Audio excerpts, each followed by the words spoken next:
High বন্ধুরা, আশা করি তোমরা সবাই ভালো আছো এবং সুস্থ আছো। আজকে আমরা আবারও ক্লাস 6 এর ইংলিশ টেক্সট বুকের lesson 1 it all began with drip ড্রিপের অ্যাক্টিভিটি সলভ করব। আজকে আমরা অ্যাক্টিভিটি 6 এবং 7 সলভ করব। তবে শুরু করার আগে তোমরা এখনো যারা আমার চ্যানেলটি সাবস্ক্রাইব করোনি তারা অবশ্যই চ্যানেলটি সাবস্ক্রাইব করবে এবং সঙ্গে থাকবে পরবর্তী ভিডিওটি সর্বপ্রথমে তোমাদের মোবাইলে পাওয়ার জন্য। এবং অলরেডি যারা সাবস্ক্রাইব করে রেখেছো তাদের অসংখ্য ধন্যবাদ। তো বন্ধুরা, আমার ভিডিওটি যদি তোমাদের ভালো লাগে তাহলে অবশ্যই একটি লাইক, কমেন্ট এবং শেয়ার করবে। তাহলে চলো শুরু করা যাক।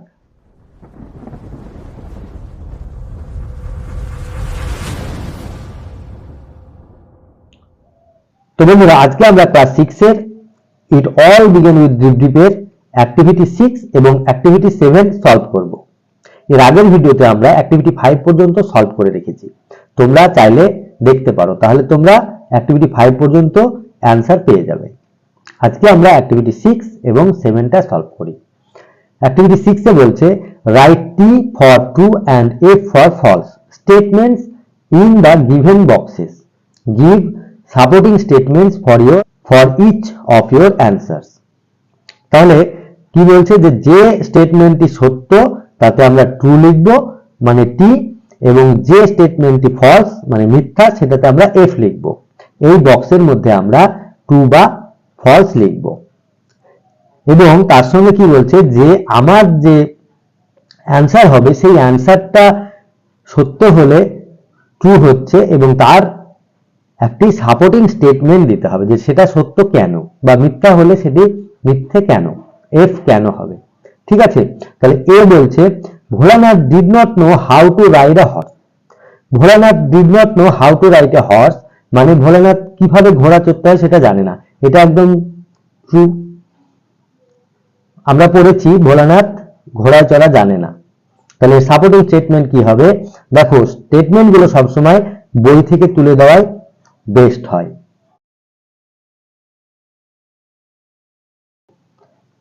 I don't even know how to ride a horse.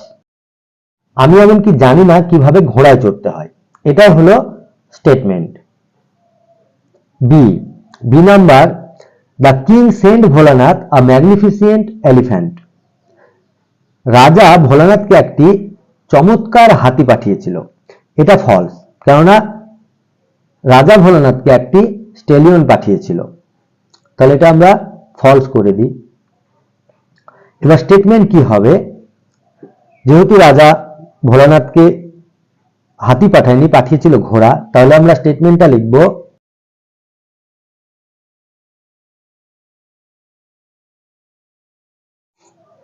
The king sent Bholanath a magnificent stallion. রাজা ভোলানাথকে একটি চমৎকার পুরুষ ঘোড়া পাঠিয়েছিল। C number, the enemy soldiers were happy to see Bholanath. The enemy soldiers were happy to see Bholanath. ভোলানাথকে দেখে শত্রু সৈন্যরা খুশি হয়েছিল। এটা ফলস। ভোলানাথকে দেখে শত্রু সৈন্যরা অবাক হয়ে গেছিল, আর এখানে বলছে হ্যাপি হয়েছিল, সেটা ফলস হবে। তাহলে আমরা কি স্টেটমেন্টটা লিখব?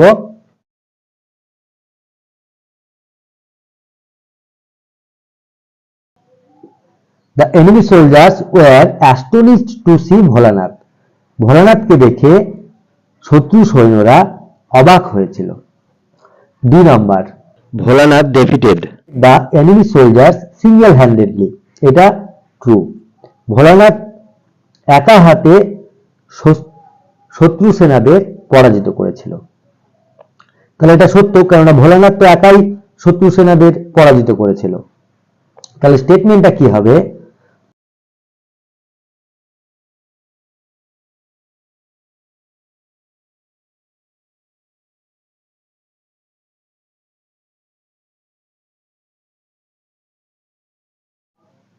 Everyone was amazed that he had defended his state all by himself against 8,000 enemy soldiers। তাহলে প্রত্যেকে অবাক হয়ে গেছিল যে সে একা হাতে 8,000 শত্রু সৈন্যের হাত থেকে তার রাজ্যকে রক্ষা করেছিল। তো এই হলো অ্যাক্টিভিটি 6 এর ট্রু ফলস এর অ্যান্সার। এবার আমরা অ্যাক্টিভিটি 7 দেখব। Activity 7, answer the following questions in complete sentences. নিচের প্রশ্নগুলির উত্তর দাও সম্পূর্ণ বাক্যে। A, why was Bholanath full of despair? কেন ভোলানাথ হতাশায় পূর্ণ ছিল?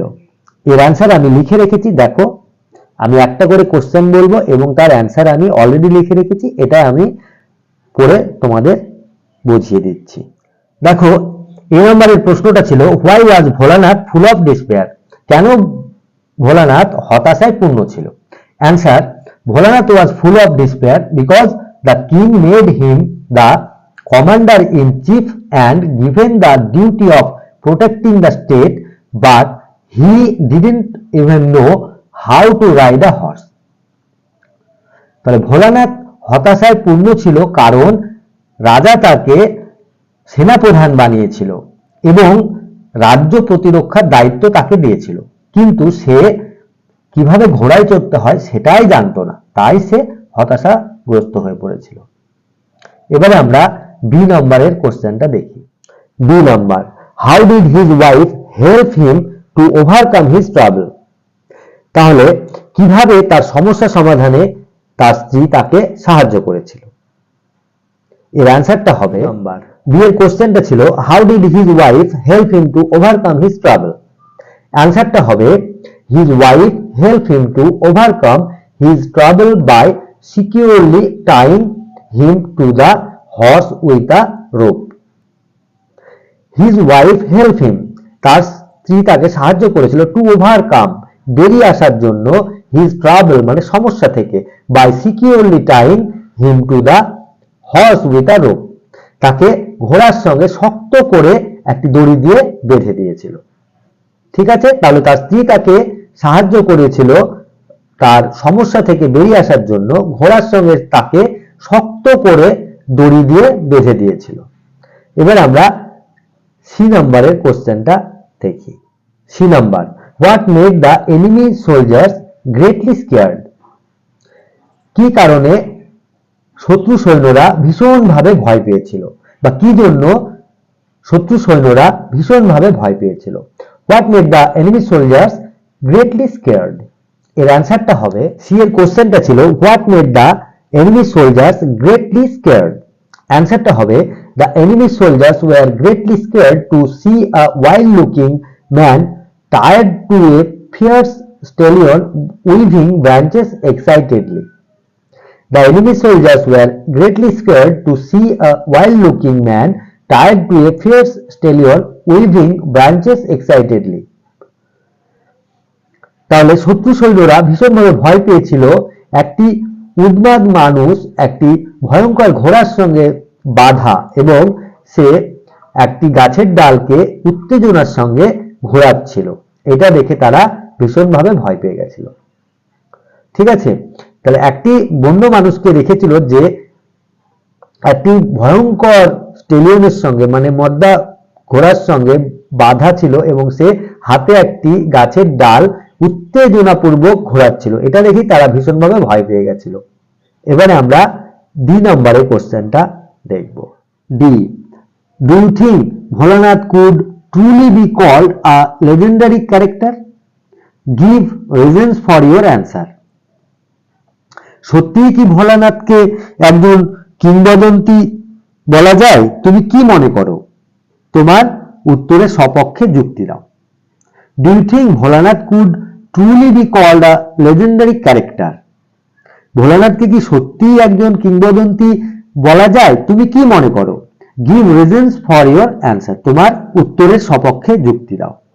অ্যান্সারটা হবে, ডি এর কোশ্চেনটা ছিল do you think Bholanath could truly be called a legendary character?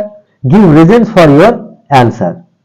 অ্যান্সারটা হবে no, Bholanath could not be called a legendary character because all of the things happened with him by fortune, even though he didn't know to ride a horse as well as he was not brave to.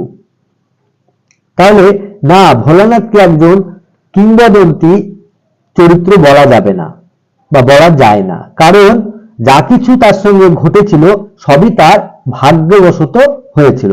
এমনকি সে ঘোড়ায় চড়াও জানতো না এবং সে ভীতু ছিল। তাই সে একজন কিংবদন্তি চরিত্র কখনোই হতে পারে না। ঠিক আছে, তাহলে আমরা অ্যাক্টিভিটি 6 এবং 7 কমপ্লিট করলাম। তোমরা এগুলো প্র্যাকটিস করবে, যত প্র্যাকটিস করবে তত শিখবে। ভালো থাকবে, সুস্থ থাকবে, দেখা হবে নেক্সট ভিডিওতে। টাটা।